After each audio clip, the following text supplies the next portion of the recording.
করে মুখ থেকে লাল পড়ে গেল গো।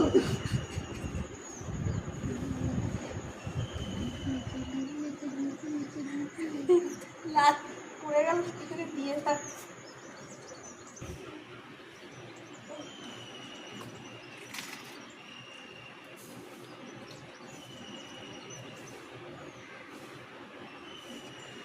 নাকে ঠেকে নিয়ে বাড়ি চলে যাবে তাই চালু। আমাদের বাড়িতে আসার জন্য কাকিমাকে ধিক্কার করে কাকিমাকে চেঁচি বলছে, ও এত জ্বালাস খুলে রাখতে গেলি।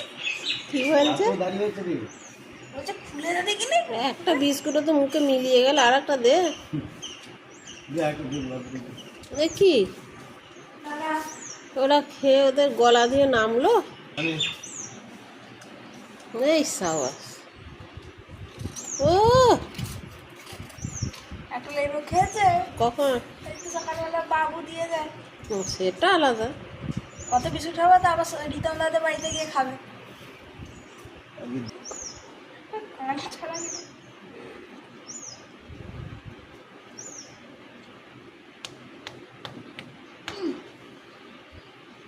বাবা কেমন চমকে যায়, ও চমকে যায়। ও চলে গেল। ও বাবা, তো দাঁড়িয়ে হয়েছে। ও মানুষের মতো গলাটা তুলে দিচ্ছে।